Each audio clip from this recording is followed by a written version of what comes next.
I'm Victoria from Biblio Lifestyle, and you're listening to the Reader's Couch podcast, the show that will help you bridge the gap between living a full and busy life to one where you're reading, learning new things, and having fun. Today on the couch, I'm so excited to welcome author Claudia Locks to talk about her debut novel, Sign Here. Now, Sign Here was first published in hardcover in October 2022, but I remember it fondly as a book that, had I read it in time for the fall reading guide, it would have definitely made the list. But the list of books it did make was my personal top 10 books of 2022. But now it will be celebrating its one-year birthday soon, and as an early celebration, it's now out in paperback. So you have two options. You can get the hardback from last year or the brand new paperback. But when I think of this book, I remember the first thought that popped into my mind, and it was that age-old adage of the devil is in the details. But if I had to describe this book, I'd say Sign Here is an entertaining dark satire, murder mystery meets dysfunctional family drama with a pinch of twisty thriller. But in this episode, I had the pleasure of speaking with author Claudia Locks, and I talk about her book, her inspiration for this story. We learn a bit more about her journey thus far, seeing that the book has been out there in the world for a year now, the books she's reading and loving, and we also play a fun game about what our personal hell would look like as a kind of nod to what the book is about. But before we get into the episode, please take a quick second and leave the podcast a 5-star rating and review, because it's a great way to show your support. It opens up new opportunities for the show, helps us find new listeners, and it helps keep me and the podcast going. So thanks in advance, and now on to the episode with author Claudia Locks. Hi readers, welcome again to the Reader's Couch. I'm your host, Victoria Wood, and here on the couch with me to talk about her debut novel, Sign Here, is author Claudia Locks. Hi Claudia, welcome to the Reader's Couch. Hi, thank you so much for having me. I really appreciate it. Yay, I'm thrilled to have you here.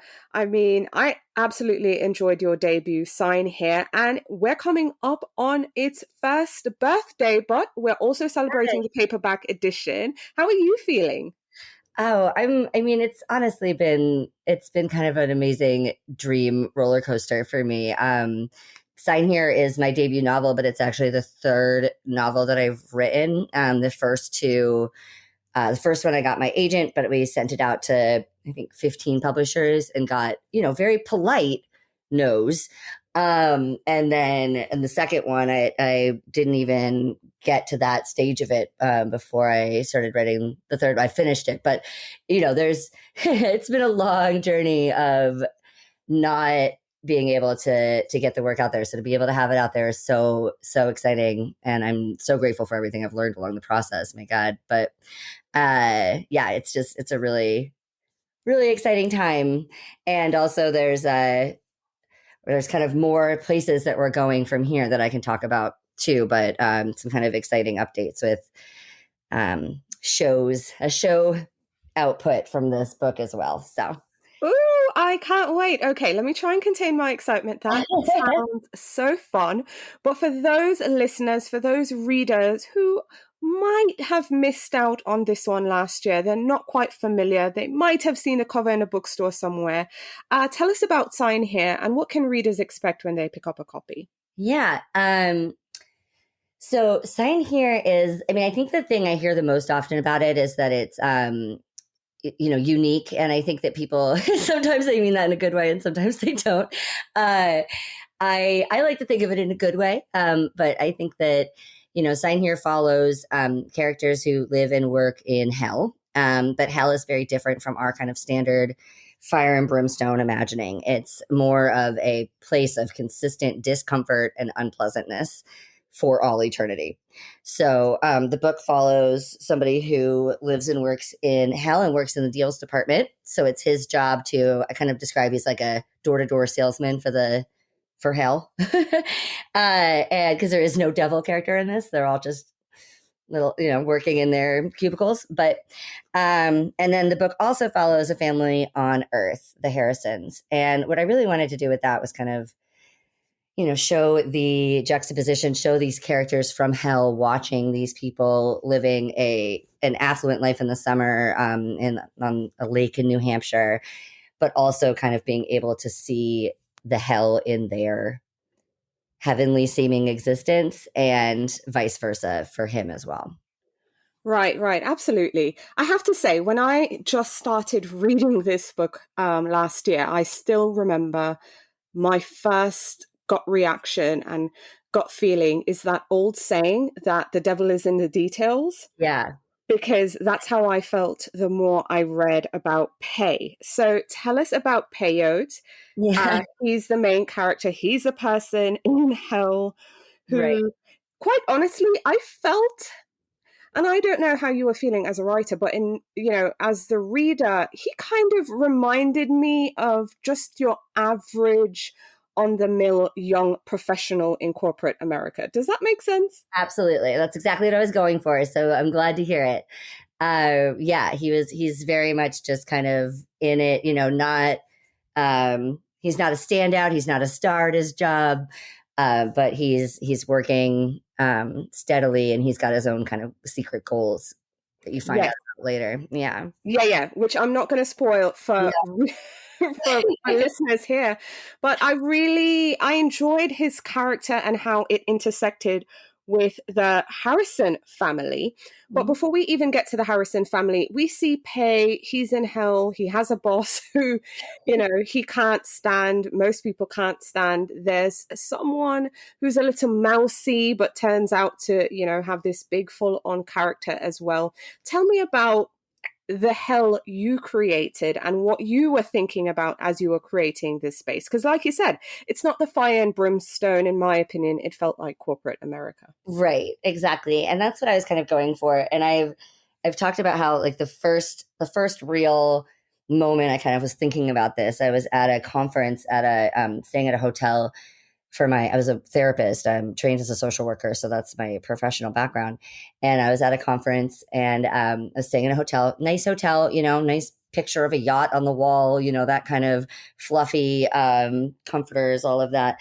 But I was trying to watch Hulu, and my ads kept interrupting, and it was the same ad over and over again. You know how they do that on streaming, where they just make you watch, like a captive audience, and they just make you watch the exact same ad 4 times in a row. And I yelled out loud, "This is hell." And then I kind of looked around, and I was like, wow, if this is hell, then hell's pretty fluffy. And then I kind of started thinking about, okay, what does that mean for, how would that work if hell really was just kind of low key annoying, but forever? And what would that do, and how long would it take to kind of break people in that way if it wasn't about the torture and the big the big things. And so I started playing with that, and I started asking friends and family, and I even started asking strangers, and it was the most rousing conversations I ever had. People would get so fired up about, no pun intended, would get so fired up about what what would go into their hell. And people really bond over this stuff. They really bond over what they hate. And so I really enjoyed that aspect of it. And it, that's one piece that I'm so excited about, for the show, which we'll talk about too, but just being able to build on that world, because there's endless opportunity to come up with different little details for hell that's just trying to break you with its tedium. Absolutely. And just to give listeners some idea, just in case, you haven't read the book just yet, it's simple things. It's like the bar that only serves Jaeger, which I was thinking to myself, I'm like, is Jaeger that bad? But then I was in my early 20s when I would drink it. So what did I know? I really throw Jaeger under the bus, and I feel bad about that. I keep wondering if they're either if they're going to sue me or if they're going to hire me. I'm hoping that they hire me, but no, I threw them under the bus because I had a bad college experience with Jaeger, and so I haven't been able to touch it since. Oh no! Yeah, but it's also pretty gross. And I did have a podcast in New York make me take a shot of it Uh-huh. So I can tell you with recent experience that it is pretty gross. Well, see, I don't have any recent experience, man. It's coming up on 20 years, but I remember just doing shots and shots and shots of Jaeger in my Yeah, early 20s. It was a wild time. It was a wild yeah, time. exactly. Yeah. Yep. But other health things, including everything smells like old coffee, clothes are damp. So, Yeah. it's really personal. And even in hell, everyone was living in their personal hell, which I absolutely loved. But also intersecting us, also in the story is the intersecting storyline of the Harrison family, which was quite interesting to kind of get to know them. And as readers progress, they'll see how this family intersects with Peyote, the young professional, I like to call him, working in hell and his aspirations. But the family themselves, even though they are on Earth and on the outside, incredibly privileged, they're living in their personal hell too. So tell us about the Harrison family. Yeah, so that's really what I wanted to kind of look at. I think the thing that you can't, every single one of the members of the Harrison family have some kind of a fault, something that a reader would, right off the face of it, judge this person for, or have some kind of, negative association with this person for that thing, for these traits, whatever they may be. And I really wanted to kind of take that and invert it and kind of look at, okay, so what happens if you kind of have to follow these people anyway? And if part of the deal, part of Peyote's role is that he is there to judge, not to, he's there to judge in a way and to decide who's going to be ready to crack and who's going to be ready to make that deal. And so I wanted the reader to have that experience of kind of getting their sense that these people have their comeuppance coming their way. Just enough so that they could kind of relax into their story a little bit without the judgment. And that was something that, kind of see if they could start to imagine if they might make similar decisions if they were in a similar situation. And so that's really where I was trying to go with the Harrisons. But they are a family of 4 who are going to New Hampshire, to the lake in New Hampshire, which I grew up going to when I was a kid. My mom's friend has a family home there, so I went there a lot as a kid myself. And it's based on a real house, so it's fun. I was able to go there this summer, so it's fun to be back and take pictures of it. But yeah, they all have their secrets, but they also all have they do, they're flawed, but they really love each other ultimately, and have to get out of this thing together if they want to get out at all. Absolutely. So, readers, you will get 2 narratives where in hell, the hell that Claudia created, again, I just call it corporate nightmare. And Yeah. then we see a real family on Earth going through their own personal hell, their personal demons. They have to confront some things. But ultimately, we'll see these 2 worlds collide in a way that I didn't expect. There's also another character that also manages to, intersect with present day, going back into the past. It's just really good. I hope you'll give it a chance. I thoroughly enjoyed it. And I'm really excited now, Claudia, to hear about what you've been working on. What's the new development? Does Yeah. this mean Sign Here is coming to screen? Yes, it is. That I'm really, really excited to say that it is going to be coming to Amazon Prime. And I'm working with the incredible Phoebe Waller-Bridge. And so she and I are co-writing and producing this show. And she's just the absolute. I'm in awe of her and can't believe that that this is an opportunity I get to have. So I'm very, very excited about it. Everything is on hold right now because of the writer's strike. But whenever, hopefully soon, that is sorted, we will be getting back to it. Yeah, absolutely. I'm curious though, are you guys thinking series or film? How would this It's realistically look? it's going to be a series, is what we've decided now. And I talked with a bunch of production companies, and they had a wide range of visions of what this could look like. And I resonated the most with Phoebe's, and I think that Phoebe was really understood the need for both storylines, for the Harrison and the Hell storylines, because we can't you can't see heaven unless you have hell to compare it to. You can't have hell unless you have heaven. It's all subjective. So you need to be able to kind of, and that's something that I like to play with peyote. Like when he goes back to Earth to do his deals, he takes so much pleasure in the things that we really take for granted, and that the Harrisons certainly take for granted. And so we get to see that juxtaposition, and the fact that, for him, it's kind of this, just to breathe is this really incredible thing. But I feel like we need that balance in order to know either what we're missing or what we want. Yes, absolutely. And I think also the family is needed because it anchors Pei and his ambitions and, Right.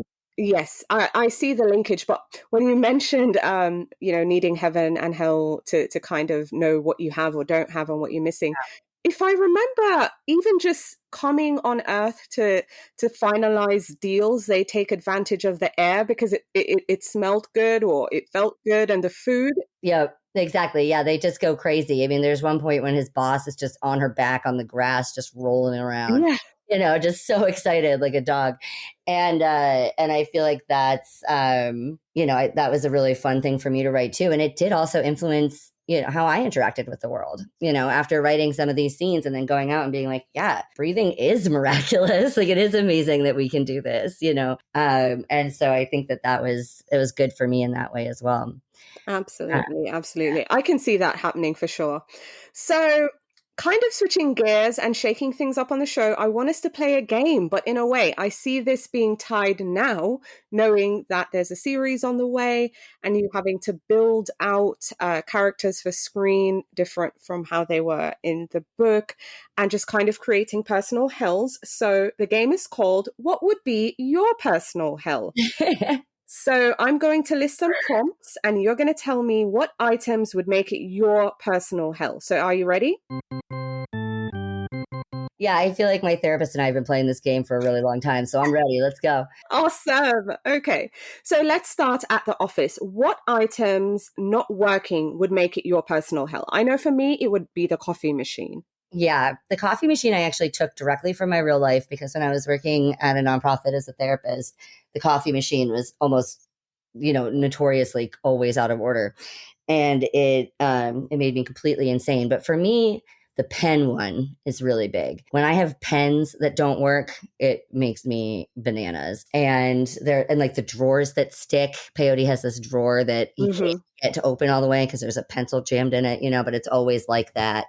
So he also has a pencil case that will never close, things like that. But when technology doesn't work, that really makes me crazy because I'm a bit of a Luddite and I don't really know how to handle it. And pens. Yeah, I agree with you on the pens just because at the day job, pens are always going missing. Yes. No one ever has a pen. You could put your name on it. It doesn't matter. The pen.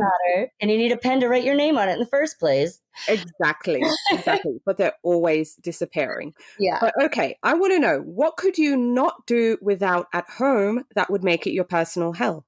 I mean, in a more serious way, my dog did just pass away, so that has made it kind of a personal hell in a way, because he was really my daemon, my just a literary reference for you guys out there, but my my kind of spirit guide. So there's that, but in a more kind of silly way, what has made, I mean, again, when my printer goes out, sometimes my printer just doesn't want to be friends with my computer, and it's like they get in their own private fight, and I can't understand it, and I can't make them communicate with each other, and that makes me go completely insane.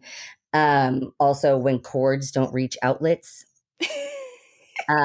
So I think that would be in my hell. All the outlets would just be like just a little bit too hard to reach, or they'd all be piled up in a line on some weird corner. Yeah.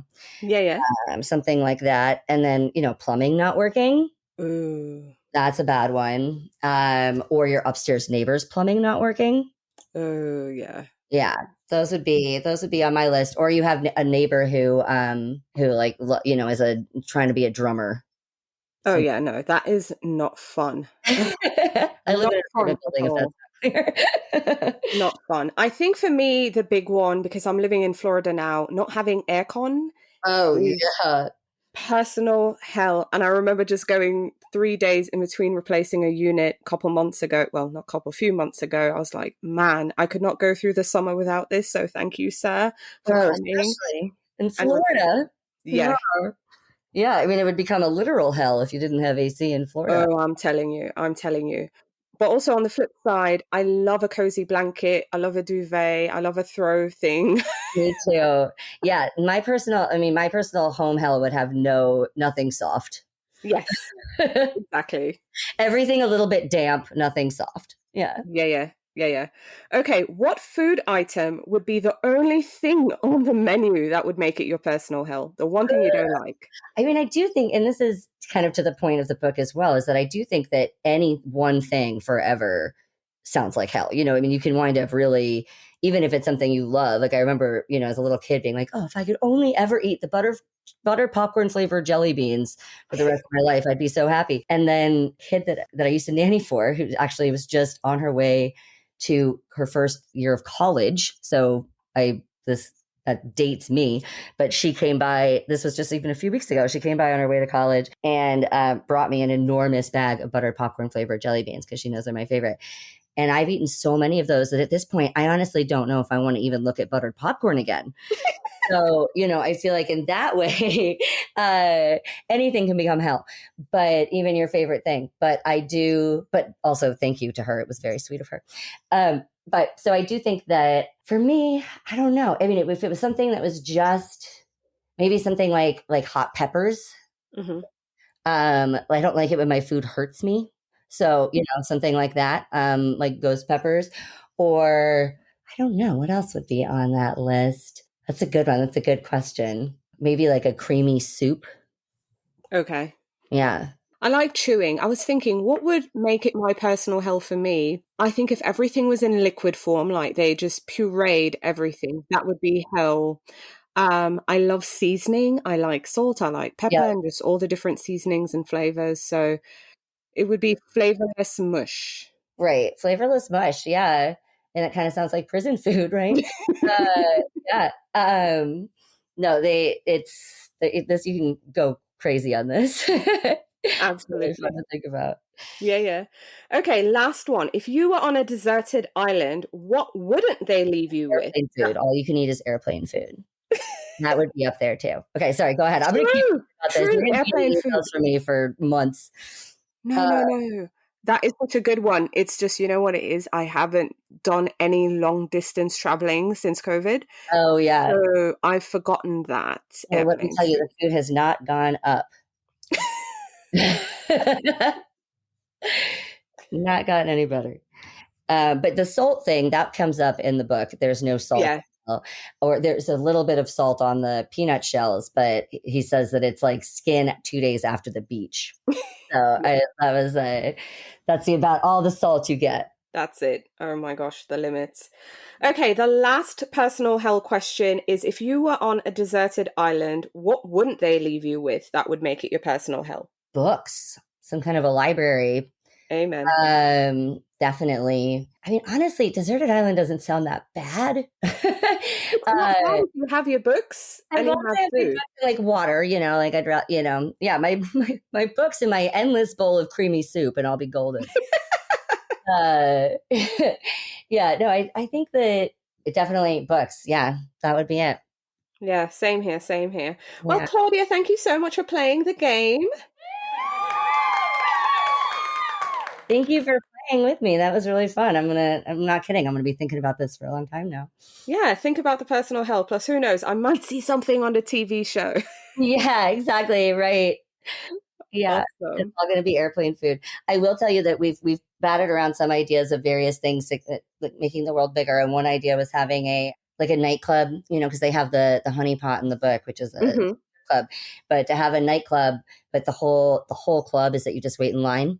Oh man, never get in. The whole experience is just being in line. So that could be, stuff like that has been really fun to think about, kind of what to do. And also for people who don't know, who haven't read the book, Peyote Trip is my main character's name. And I know that sounds weird, but one of the things that happens when you arrive in hell is you get I write in the book, a terrible celebrity baby name. Mm-hmm. And so that's how we wind up with names like Peyote Trip and Calamity Gannon and a couple of others that are, and I do say also for listeners who are interested, on my website, I wrote a packet that is the Hell introduction packet. It's like the orientation binder that he talks about in the book. And I actually wrote, 20 pages of it or something. And I was going to include it in the book originally, but it was way too much information. So it is available on my website for free. It's just on there. If anybody wants to look, there's a lot more details about hell and how it works. And there's a letter in there from KQ, which is when you learn what her initials stand for. Okay. See, now I'll link this in the show notes so you folks can get it, and I will be right after this chat. Honestly, I had so much fun writing it, and I really cracked myself up. My favorite part is that I don't think this translates to the online version, but when I wrote it PDF, there instead of page numbers, they're just symbols. Mm-hmm. And so, she'll say, if you want to learn about this, turn to page red diamond, and then at the end, it's like, good luck with that nonsense. It's just really just, messing with people in a way that feels like slowly drowning in bureaucracy. Oh my gosh, that sounds fun though. Yeah, check it out. I had a really good time with that.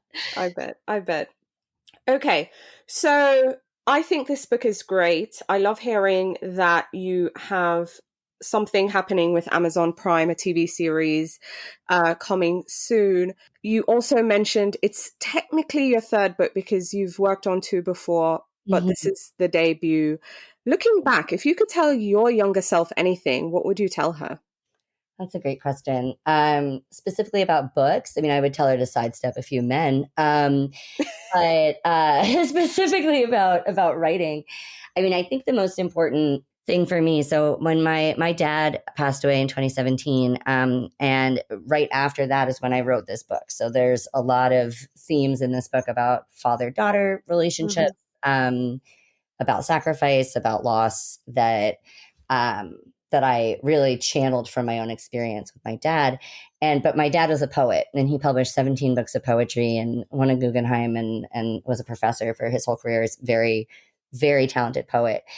And one of my favorite conversations we had, he read one of my short stories when I was in college, and he put his hand on my shoulder. I remember watching him read it, which is so intense in retrospect, but just staring at him. And but then he put his hand on my shoulder, and he said, "Kid, I'm so sorry." He always called me kid like that. "Kid, I'm so sorry, but you've got the sickness." And for him, that means you have to write.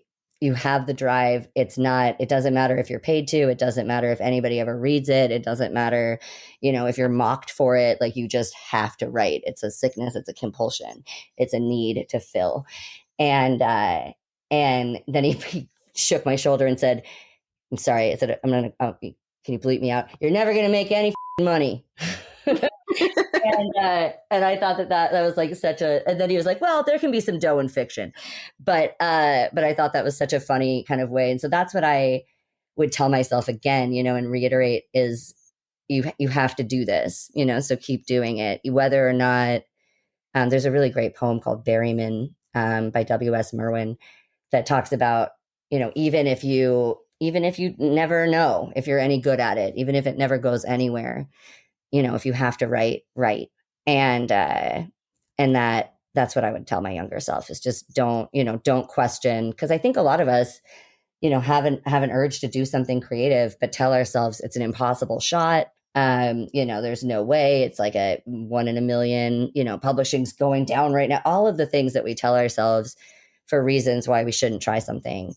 But if you need to do it anyway, follow that, listen to that. Cause that's, I'm really, really glad that I did. And I would have just encouraged myself to keep at that, from an even younger age, or given myself some more kind of grace and pride around it.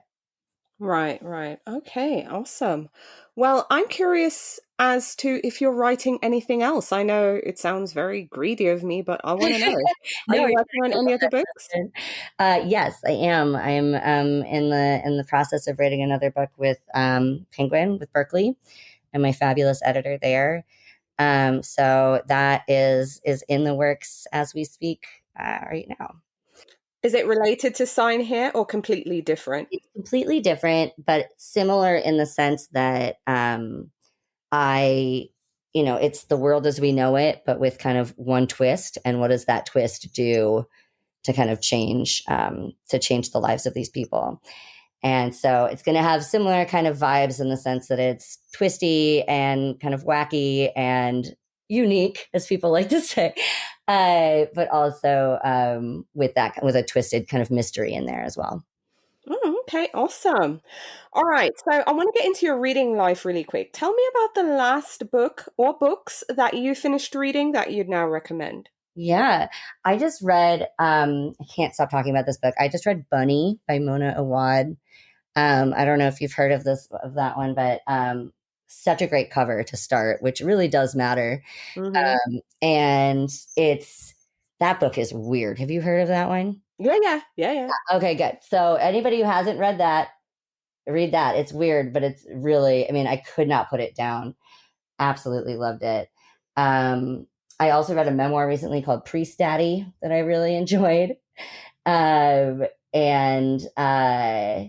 what else have I been reading? And then also, I really love Rufi Thorpe. So she hasn't put out anything new in a while, as far as I know. But don't quote me on that because I haven't looked into it. But the Knockout Queen is one of my favorites of hers, and I reread that recently because that's one of my rereads. Uh, Ooh, yeah, I love that you reread because most folks don't want to reread because they're I saying there's so know. many books anyway. I know. Well, for me, I feel like I like to reread. There's a few books that I like to reread, and for example, one of the ones I reread a lot is not a lot because it's enormous, but I've reread a few times is A Little Life. And that one, there's some really hard parts to read in that book, some really extreme trauma stuff. So I won't reread those sections as much, but I'll go back to the chapters and the parts that really matter to me because they feel like my friends. Those characters really, I think if a writer really does their job right, you still feel like those people exist even when the book is over. And so it feels like being able to kind of be with friends in a way. Absolutely. Yeah. Revisit, say hello. Right, exactly. And there's kind of a comfort in that too. I know when I'm going through something, I'm sad or I go back to, that's when I start rewatching The Office, so it's kind of like that, the comfort component. Absolutely. Any childhood favorites of yours? Oh, for sure. I would say, well, the one that I actually recently revisited was The Phantom Toll Booth. Um, that one, I don't know if you're familiar with that, but I think it's from the 60s or 70s. It's amazing. Highly recommend. And also highly recommend the movie version, which I think was made on PBS or something like that. Hmm. And it's amazing. Awesome. Okay, so Sign Here has been out now for coming on a year. The paperback is coming out soon, so I'm hoping it will find new readers in this edition. But Yeah. what are you hoping readers might think or feel after they've turned the last page?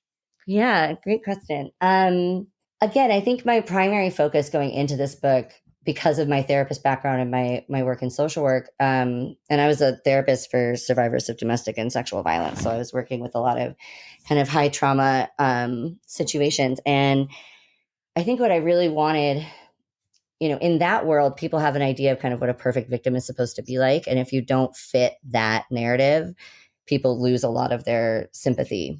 And that used to really infuriate me because that's not, you don't only get empathy and care if you present a certain way. If you handle your anger, you handle your fear, you handle your sadness in a certain way.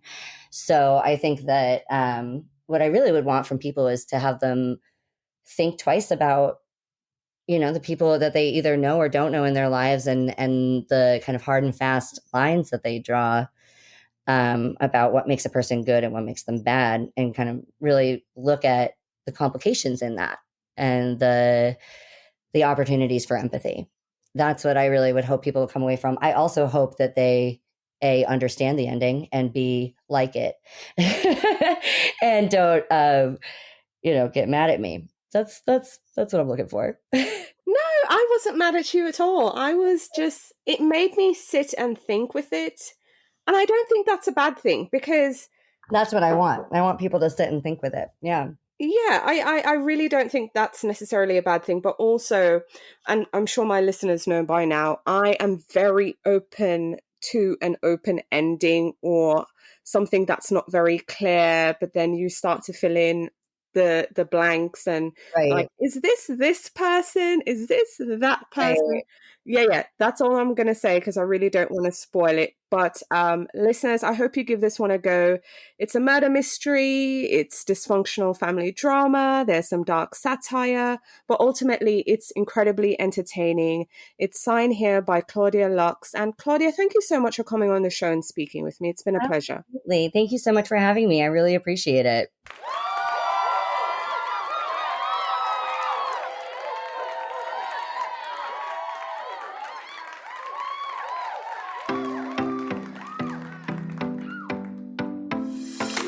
Thank you so much for listening to the Reader's Couch podcast. Please subscribe to the show, share it with a friend, and take a few seconds to leave a rating and review. Until next time, stay lounging, stay reading, and whenever you're in doubt, go straight to your local bookstore or library.